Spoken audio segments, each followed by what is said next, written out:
Assalamualaikum, salam sejahtera untuk kita semua. Selamat datang di kelas pendidikan kewarganegaraan. Pada video kali ini, kita akan membahas materi hubungan struktural dan fungsional pemerintah pusat dan daerah. Berikut subpokok bahasannya.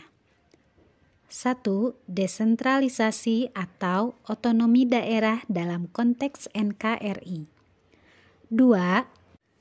Kedudukan dan peran pemerintah pusat. 3. Kedudukan dan peran pemerintah daerah. 4. Hubungan struktural dan fungsional pemerintah pusat dan daerah. Latar belakang pembahasan.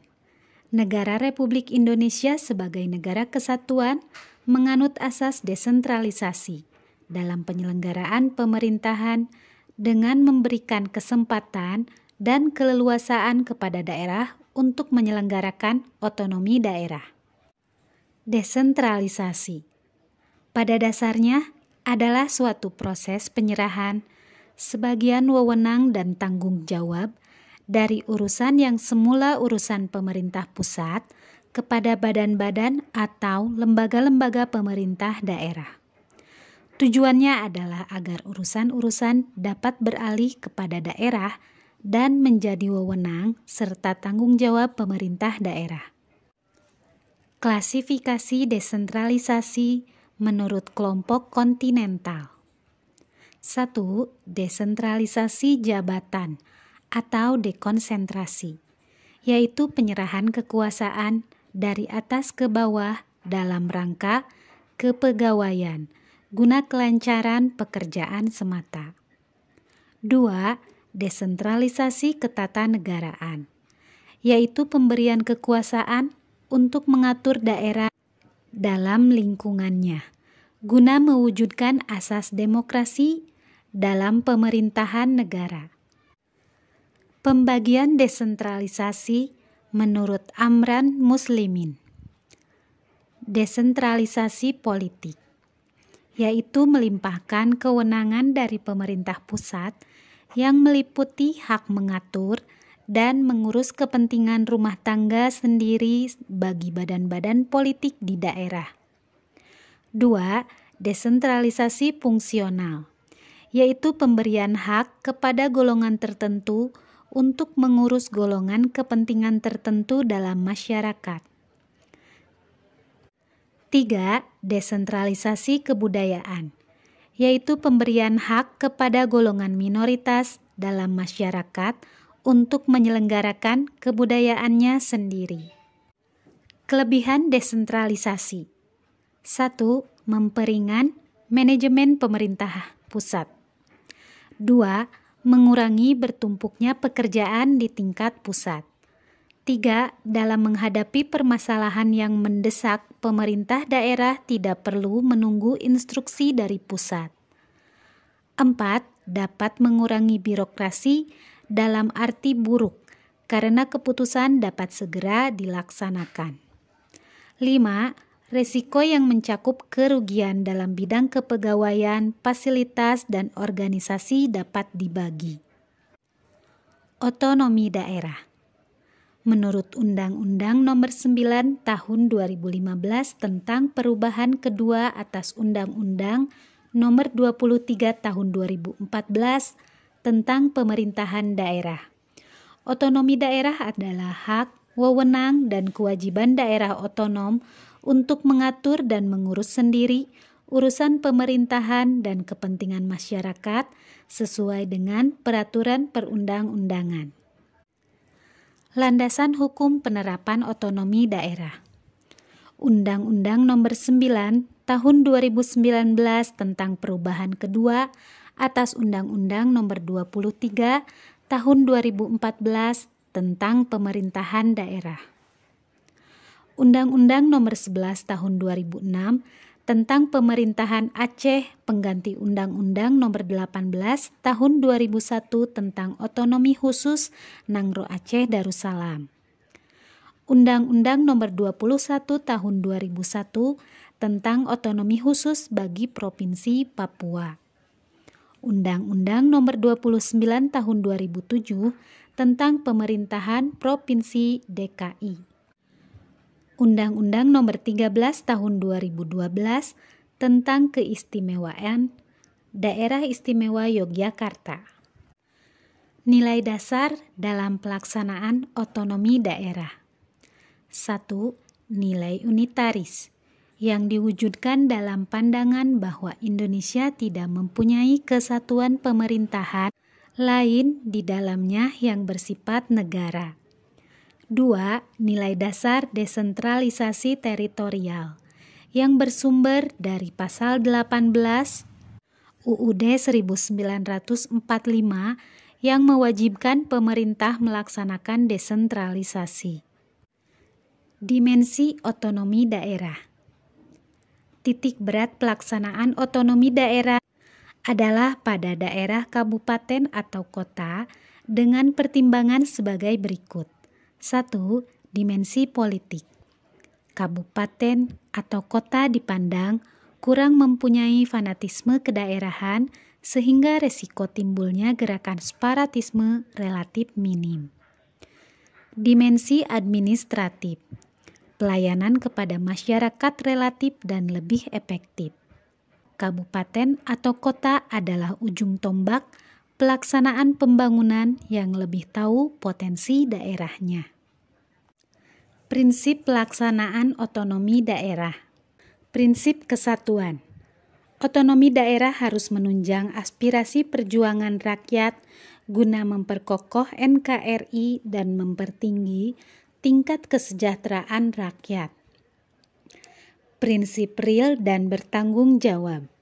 Pemerintah daerah harus bertanggung jawab mengatur proses dinamika pemerintahan dan pembangunan daerah.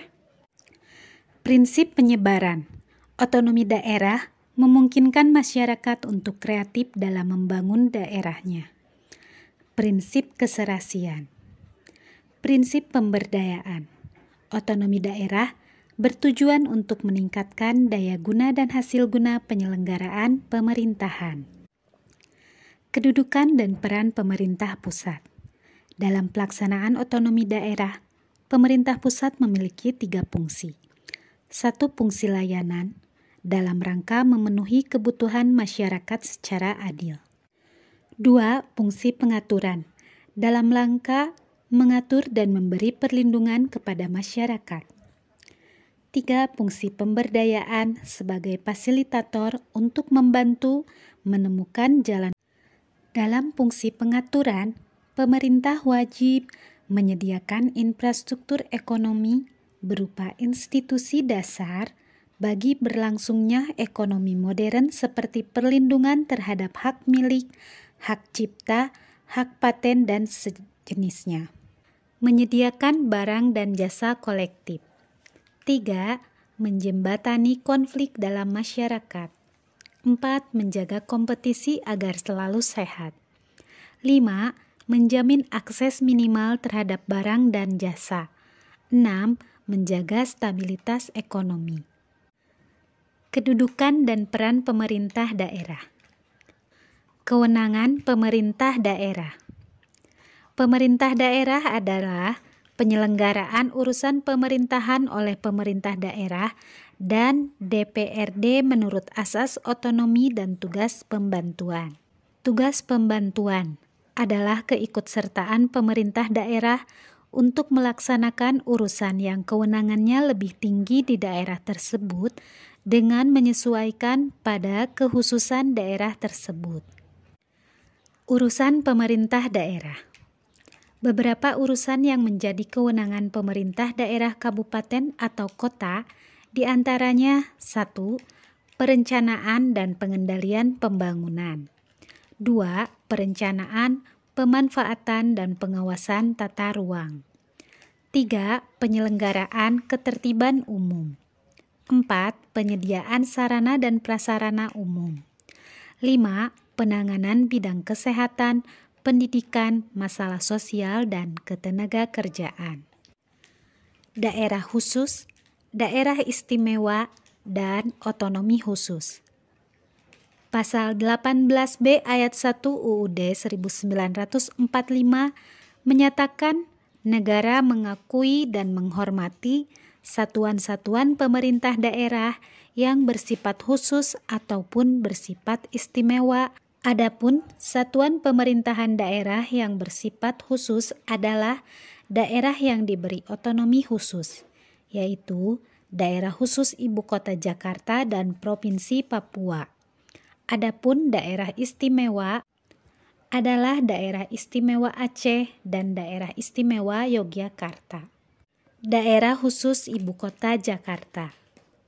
Menurut Undang-Undang Nomor 29 Tahun 2007, beberapa hal yang menjadi pengkhususan DKI Jakarta adalah sebagai berikut. 1. DKI Jakarta berkedudukan sebagai ibu kota NKRI dan sekaligus sebagai daerah otonom pada tingkat provinsi. DKI Jakarta sebagai tempat kedudukan perwakilan negara asing.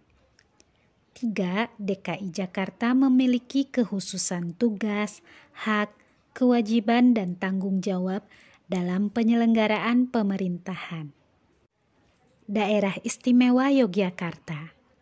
Menurut Undang-Undang Nomor 13 Tahun 2012, keistimewaan Daerah Istimewa Yogyakarta meliputi tata cara pengisian jabatan di mana gubernur dan wakil gubernur diisi oleh Sultan Hamengkubuwono dan Adipati Pakualam yang bertahta.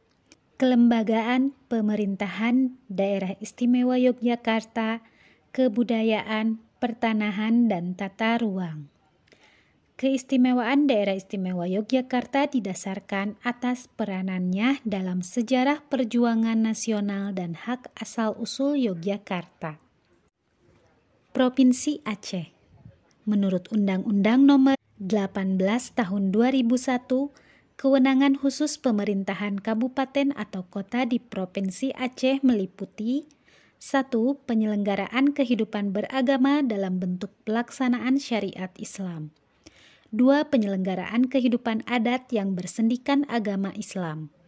3. Penyelenggaraan pendidikan dengan muatan lokal sesuai syariat Islam dan peran ulama dalam penetapan kebijakan kabupaten atau kota. Otonomi khusus Papua. Hal-hal mendasar menurut Undang-Undang Nomor 21 Tahun 2001 tentang otonomi khusus bagi Papua adalah sebagai berikut. 1. Kekhususan kewenangan antara pemerintah pusat dan pemerintah daerah. 2. Pengakuan dan penghormatan hak-hak dasar orang asli Papua. 3. Mewujudkan pemerintahan yang demokratis dan berkeadilan. 4. Pembagian wewenang yang jelas antara eksekutif, legislatif, yudikatif, dan Majelis Rakyat Papua sebagai representasi kultural penduduk asli Papua. Perangkat daerah sebagai pelaksana otonomi daerah. Perangkat daerah adalah organisasi atau lembaga pada pemerintahan daerah yang bertanggung jawab kepada kepala daerah dalam rangka penyelenggaraan pemerintahan di daerah. 1. Pada daerah provinsi, perangkat daerah terdiri atas sekretaris daerah, dinas daerah, dan lembaga teknis daerah. 2. Pada daerah kabupaten atau kota, perangkat daerah terdiri atas sekretariat daerah, dinas daerah, lembaga teknis daerah, kecamatan, dan kelurahan. Dewan Perwakilan Rakyat Daerah sebagai mitra kepala daerah. DPRD merupakan lembaga perwakilan rakyat di daerah dan berkedudukan sebagai unsur penyelenggaraan pemerintah daerah. DPRD memiliki fungsi 1. Legislasi, yaitu menyusun peraturan daerah bersama kepala daerah. 2. Fungsi anggaran, yaitu memberi persetujuan atas rencana undang-undang APBN yang diajukan oleh kepala daerah. 3. Fungsi pengawasan, yaitu melakukan penilaian terhadap pelaksanaan peraturan daerah. Proses pemilihan kepala daerah. Kepala daerah dan wakil kepala daerah dipilih dalam satu pasangan calon yang dilaksanakan secara demokratis berdasarkan asas langsung umum, bebas rahasia, jujur, dan adil. Pelantikan gubernur dan wakil gubernur dilakukan oleh Mendagri atas nama Presiden di dalam sidang DPRD Provinsi. Pelantikan bupati dan wakil bupati dilakukan oleh gubernur atas nama Presiden di dalam sidang DPRD kabupaten atau kota. Keuangan daerah. Penyelenggaraan fungsi pemerintahan daerah akan berjalan optimal apabila diikuti dengan pemberian hak untuk mendapatkan sumber keuangan pendapatan yang terdiri dari pendapatan asli daerah yang meliputi pajak daerah, retribusi daerah, hasil pengelolaan kekayaan daerah. 2. Dana perimbangan yang meliputi dana bagi hasil, dana alokasi umum, dan dana alokasi khusus. 3. Pendapatan daerah lain yang sah. Hubungan struktural pemerintah pusat dan daerah. Dalam sistem NKRI terdapat dua cara yang dapat menghubungkan antara pemerintah pusat dan pemerintah daerah. Faktor pembagian wewenang antara pusat dan daerah. Terdapat 3 faktor yang menjadi dasar pembagian urusan, fungsi, tugas, dan kewenangan antara pemerintah pusat dan daerah, yaitu 1. Fungsi berskala nasional dan berkaitan dengan eksistensi politik diserahkan kepada pemerintah pusat. 2. Fungsi pelayanan masyarakat yang perlu disediakan secara beragam untuk seluruh daerah dikelola pemerintah pusat. 3. Fungsi pelayanan yang bersifat lokal dikelola oleh pemerintah daerah. Hubungan fungsional antara pemerintah pusat dan daerah. Pada dasarnya, pemerintah pusat dan daerah memiliki hubungan kewenangan yang saling melengkapi satu sama lain. Hubungan tersebut terletak pada visi, misi, tujuan, dan fungsinya masing-masing. Visi dan misi tersebut hakikatnya untuk melindungi dan memberi ruang kebebasan kepada daerah untuk mengelola dan mengurus rumah tangga sendiri berdasarkan pada kondisi dan kemampuan daerah dengan tujuan untuk melayani masyarakat secara adil dan merata dalam berbagai aspek kehidupan.